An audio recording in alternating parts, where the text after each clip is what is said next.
Hi అండి, welcome back to తేజ్లు kitchen. అందరూ బాగున్నారు కదా? క్లైమేట్ చల్లగా ఉన్నప్పుడు వేడిగా బయట సమోసా తినడానికి చాలా మంది ఇష్టపడుతూ ఉంటారు కదా.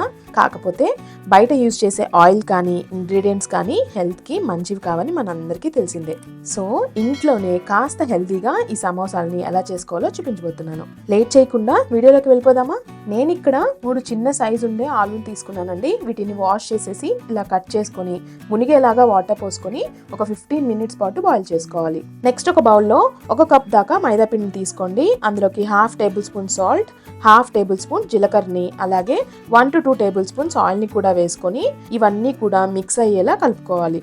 ఇప్పుడు అందులోకి కొంచెంగా వాటర్ని యాడ్ చేసుకుంటూ పిండిని కలుపుకోండి. ఈ పిండి అనేది అస్సలు సాఫ్ట్ గా ఉండకూడదండి. మనం చపాతీ కోసం పిండిని కలుపుకుంటాం కదా, దానికన్నా గట్టిగా ఉండేలా కలుపుకోవాలి. అలా లేకపోతే సమోసా షేప్ అనేది రాదు. సో వాటర్ని ఎక్కువ వేసేసుకోకుండా జాగ్రత్తగా కలుపుకోండి.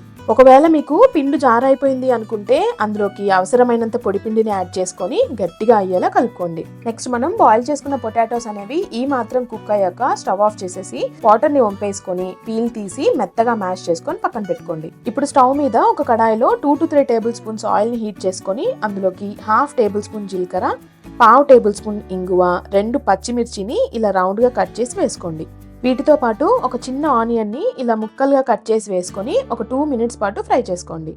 2 మినిట్స్ తర్వాత అందులోకి 1/2 టేబుల్ స్పూన్ కారం, 1/2 టేబుల్ స్పూన్ పసుపు, 1/2 టేబుల్ స్పూన్ సాల్ట్, అలాగే 1 టేబుల్ స్పూన్ గరం మసాలాని కూడా వేసుకొని మరో 2 మినిట్స్ పాటు ఫ్రై చేసుకోండి. 2 మినిట్స్ తర్వాత మనం ముందుగా మ్యాష్ చేసి పెట్టుకున్న పొటాటోని కూడా వేసేసి అంతా బాగా మిక్స్ చేసుకొని ఫ్రై చేసుకోండి. ఇది ఎక్కువసేపు వేగాల్సిన అవసరం లేదండి. ఆల్రెడీ పొటాటోని మనం బాయిల్ చేసి ఉంచుకున్నాం కాబట్టి జస్ట్ ఒక 2 మినిట్స్ పాటు ఫ్రై అయితే సరిపోతుంది. ఇలా అంతా వేగాక స్టవ్ ఆఫ్ చేసి చల్లారనివ్వండి. ఇప్పుడు సమోసాలు చేసుకోవడానికి మనం ముందుగా కలిపి ఉంచుకున్న పిండిలో నుండి కాస్త పిండి ముద్దను తీసుకొని ఇలా నేను చూపిస్తున్న విధంగా పల్చగా రోల్ చేసుకోవాలి. ఒకవేళ మీరు ఈ లేయర్ని లావుగా చేసుకున్నారనుకోండి, సమోసా ఫ్రై అయ్యాక తినేటప్పుడు చాలా మెత్తగా ఉంటుందన్నమాట. సో సమోసా క్రిస్పీగా రావాలంటే ఇది వీలైనంత పల్చగా ఉండేలా చూసుకోండి. ఇలా రోల్ చేసుకున్నాక ఇప్పుడు ఒక నైఫ్ ని యూజ్ చేసుకొని దీన్ని 2 పార్ట్స్ గా డివైడ్ చేసుకోండి. ఇప్పుడు అందులో ఒక భాగాన్ని తీసుకొని కట్ చేసుకున్న సైడ్ కాస్త వాటర్ ని అప్లై చేసి ఇక్కడ నేను చూపిస్తున్న విధంగా ఫోల్డ్ చేసుకొని కంప్లీట్ గా సీల్ చేసుకోండి.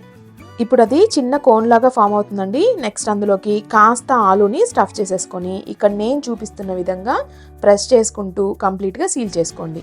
ఈ ప్రాసెస్ కాస్త జాగ్రత్తగా చేసుకోండి, ఎందుకంటే ఎక్కడైనా గ్యాప్స్ ఉన్నాయనుకోండి అవి డీప్ ఫ్రై చేసేటప్పుడు ఆయిల్లో ఓపెన్ అయిపోయి స్టఫింగ్ అంతా కూడా బయటకు వచ్చేస్తుంది. సో జాగ్రత్తగా సీల్ చేసుకోండి. ఇదే ప్రాసెస్ లో మిగతా సమోసాలు అన్ని కూడా రెడీ చేసేసుకొని ప్లేట్లోకి తీసుకొని పక్కన పెట్టుకోండి.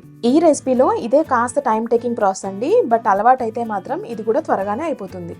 నెక్స్ట్ ఒక కడాయిలో డీప్ ఫ్రైకి సరిపడా ఆయిల్ని హీట్ చేసుకొని ఆయిల్ కాస్త హీట్ అయ్యాక ఫ్లేమ్ని మీడియంకి అడ్జస్ట్ చేసుకొని ఇలా 1 by 1 వేసేసుకోండి. వీటిని ఖచ్చితంగా లో టు మీడియం ఫ్లేమ్లో పెట్టే ఫ్రై చేసుకోవాలి. హై ఫ్లేమ్లో పెట్టేస్తే బయట త్వరగా కలర్ వచ్చేస్తాయి, లోపల మెత్తగా ఉంటాయి అన్నమాట. సో కాస్త టైం పట్టినా కానీ లో టు మీడియం ఫ్లేమ్లోనే ఫ్రై చేసుకోండి. చూడండి మంచి కలర్తో ఎంత చక్కగా వచ్చాయో. ఇలానే మిగతా వాటన్నిటిని కూడా ఫ్రై చేసేసుకొని సర్వ్ చేసేసుకోండి. సో ఇంట్లోనే హెల్దీగా చేసుకునే ఈ సమోసా రెసిపీ మీకు అందరికీ నచ్చిందని అనుకుంటున్నాను. నచ్చితే వీడియోకి ఒక లైక్ ఇచ్చి మరిన్ని మంచి టేస్టీ రెసిపీస్ కోసం మన ఛానల్ని తప్పకుండా సబ్స్క్రైబ్ చేసుకోండి. మరో మంచి వీడియోతో మళ్ళీ కలుద్దాం.